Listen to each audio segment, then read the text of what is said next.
All right. My father, whose American name was Jacob Goldstein, had a Russian name before he came here, and that name was Zloty Kamyan, capital Z-L-O-T-I, capital K-A-M-I-A-N. And the literal translation is Zloty means money, dollars. See, Zloty, money. And Kamyan means stone.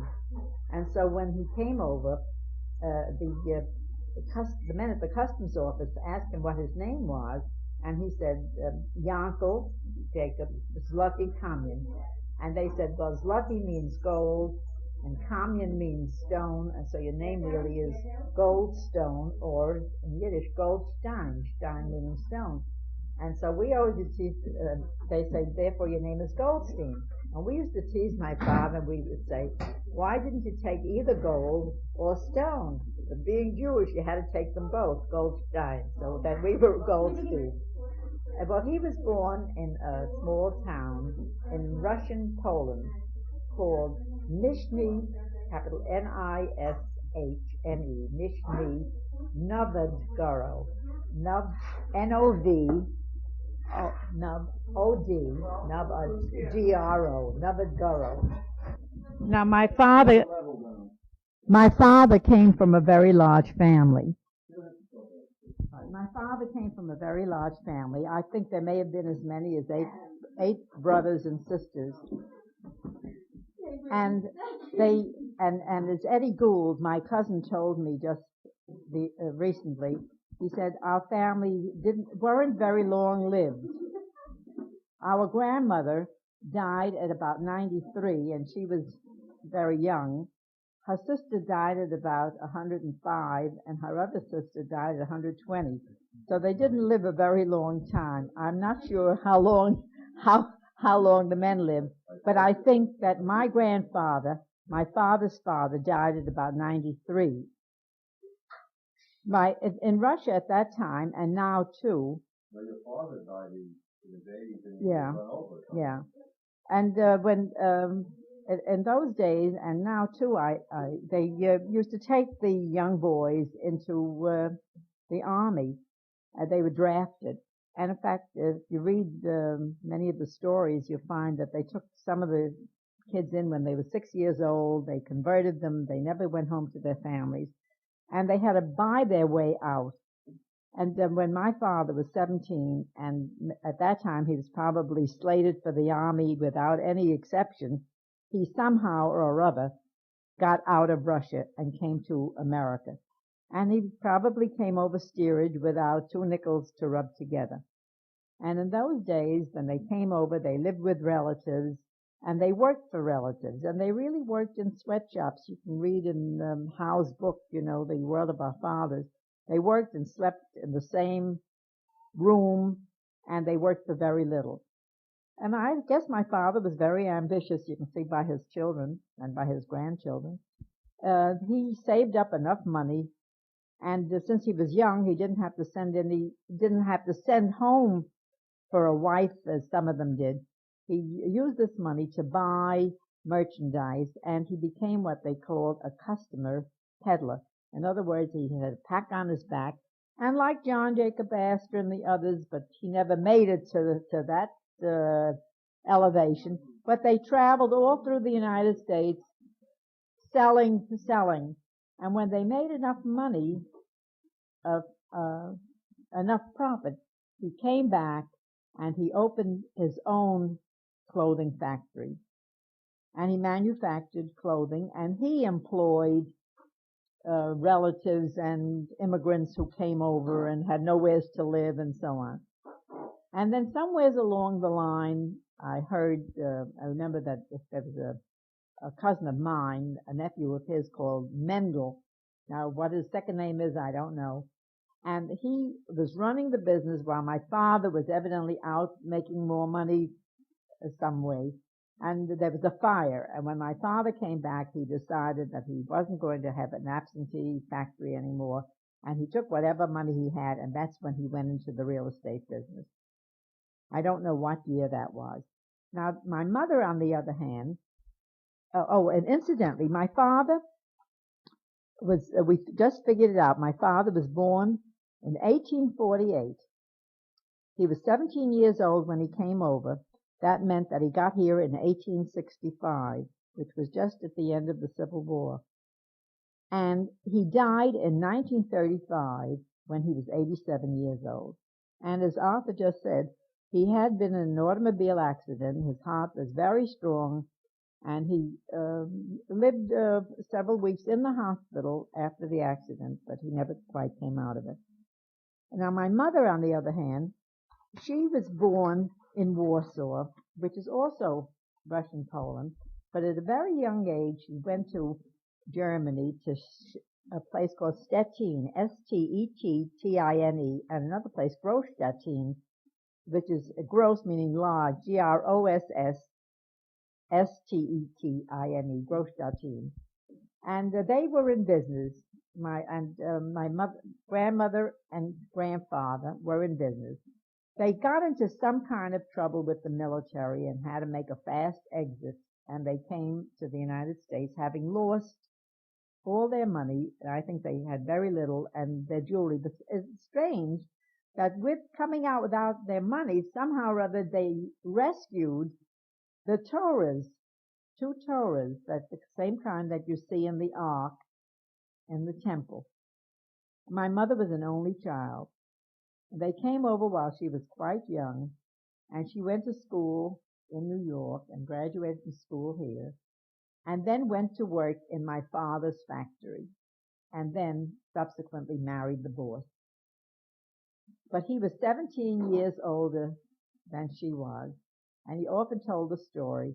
When people would say, Goldstein, why don't you get married? He said, the girl for me hasn't been born yet. And at that time, since he got married when he was 35, she hadn't been born yet when they were asking him to get married at 20, 25 or whatever.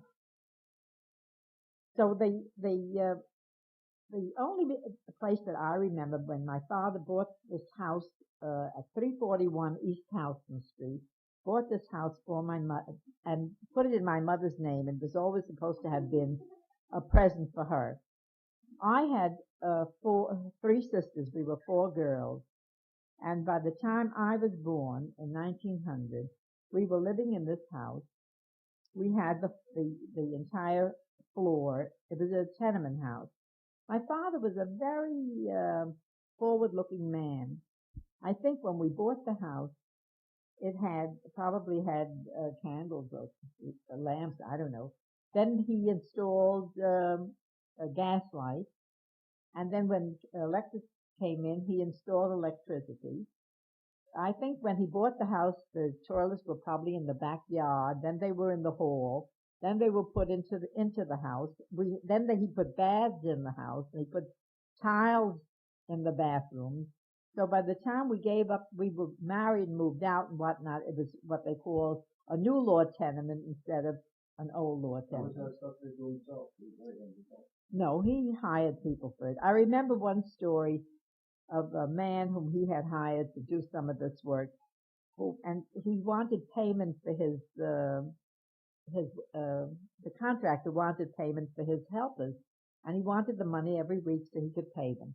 And my father would give him the money every week. When the end of the job came along, he presented my father with a bill for the full amount. And my father had all the records with the receipted records of all the money that had been paid out. And I remember the story my father, the man said, Goldstein, you kept records? This I didn't expect from you. So it's just one way. His grandfather. That's right. And then when by the time I was born, my father was in real estate, and I remember they used to wake him up at night and say, Goldstein, I've got a swap for you. You know, we'll swap this piece of real estate for that piece of real estate. And at one time, there was a house on 10th Street, and there was other houses.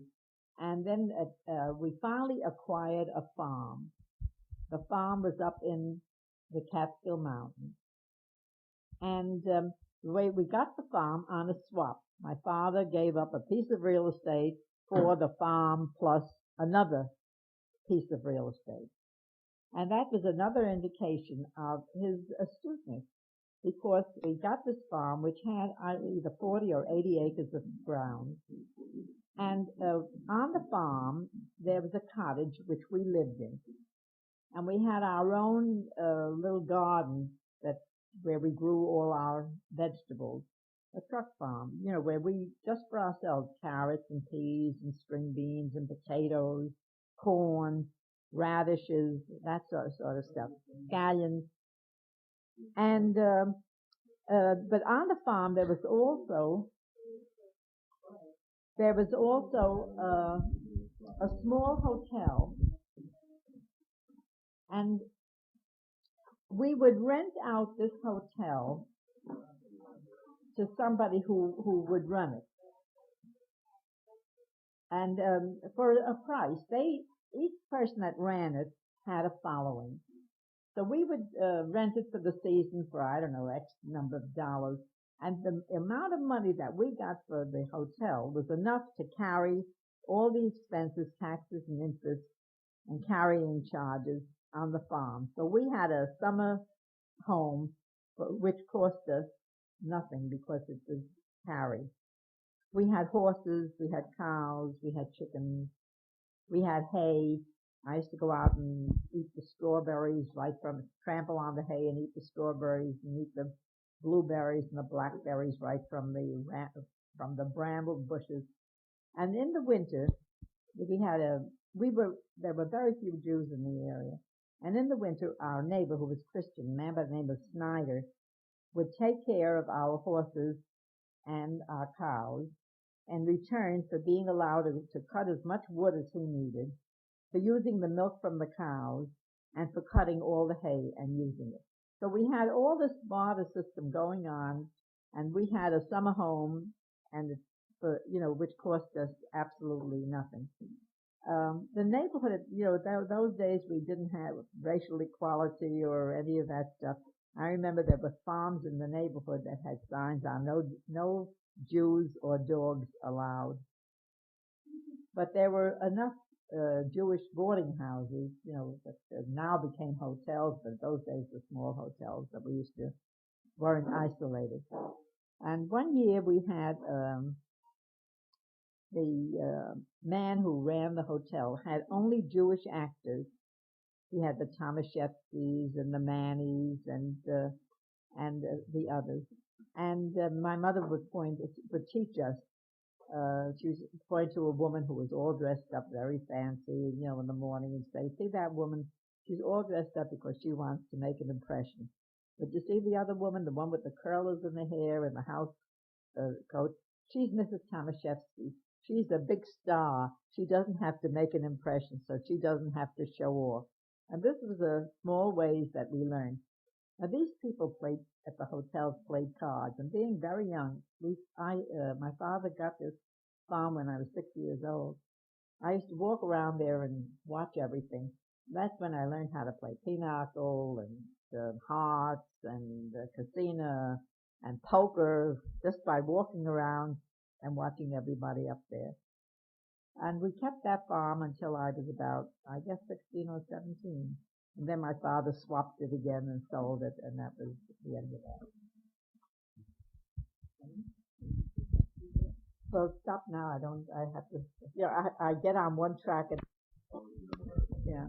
Well, when my mother came over to America with her mother and father, somehow they brought with them 2 Torahs, the kind that you see in the synagogue that are in the Ark. And we had a large living room, dining room. It was really a family room. The living room was a separate room. The living room was really something.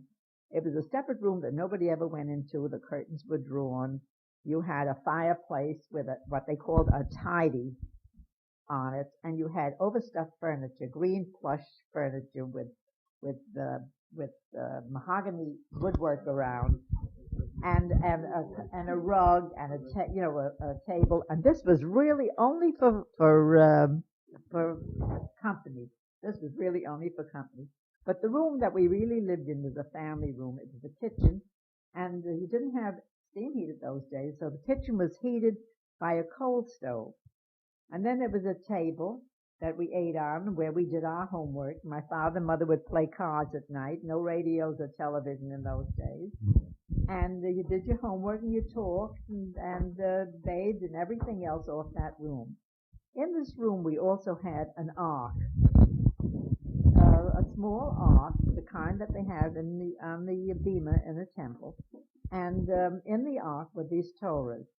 And the people who came to the services, just like the people who come to temple, used to make presents to for dressing up the Torah. So we had red velvet covers trimmed with gold for the weekdays and Saturdays, and then we had the white satin ones trimmed with gold with the crowns for the holidays.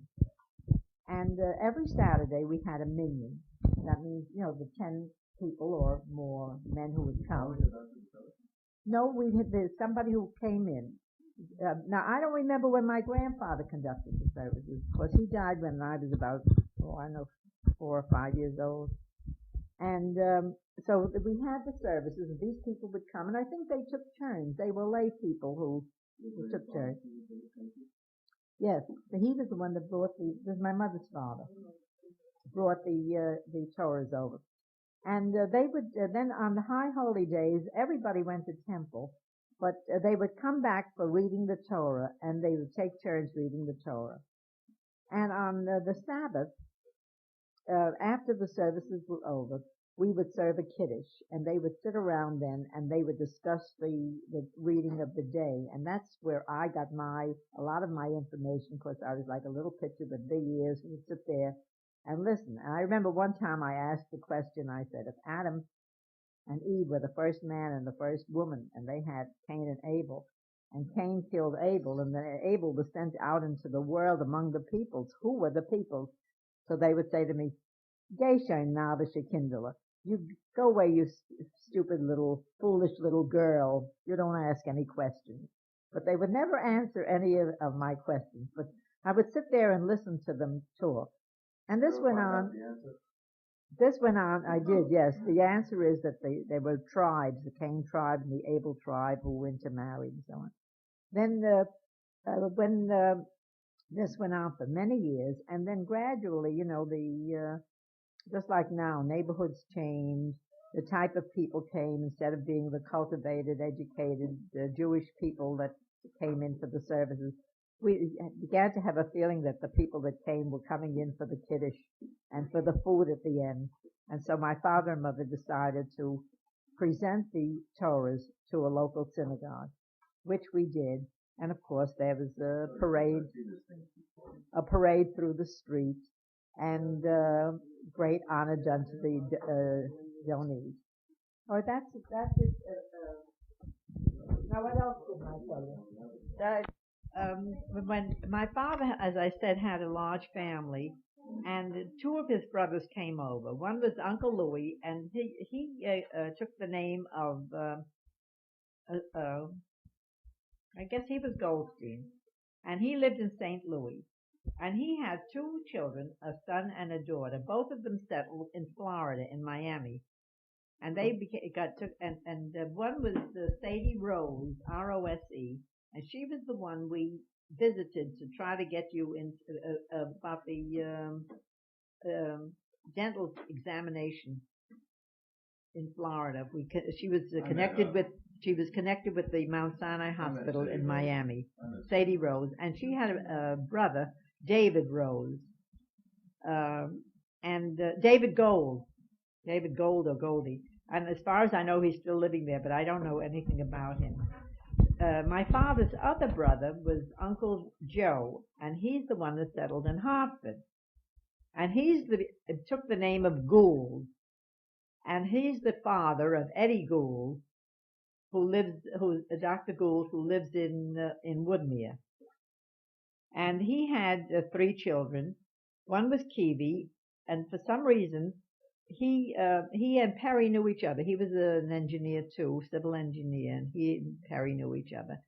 And a sister, who was as old as my older sister Flora, Milton's mother, and then Eddie. And Eddie's really the only one I know.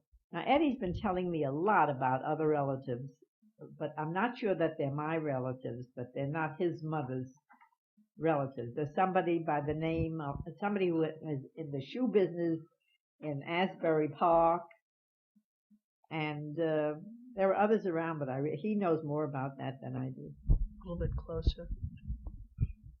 Now, what do you want to know about the farm? What happened after you left? Well, by the time, we sold the farm, and we lived in New York. By that time, I was 17 years old, going to school and high school and college, and so that from then on, we didn't have that. By that time, my sisters were getting married. Oh, this is very interesting because when we went to the farm, my sisters who were about 17 when we bought the farm, and in those days you had matchmakers, and so they used to bring men to meet my sisters, and that's how my sister Flora met Louis Olive, with Milton's father they met through a matchmaker. And Mamie, by the time Mamie came along, which was a couple of years later, she already met her own husband, and Dolly met her own husband. And about our family, we were 4 girls, and you know all their, I don't think you remember your aunts or your uncles, but you know all your cousins, I hope. That's it. All right, I forgot to tell you that my mother was born in 1865. That was the year that my father came to the United States. And she died in 1952. Oh, she died in 1952, and she was 87 years old. So that seems to be a magic number in our family.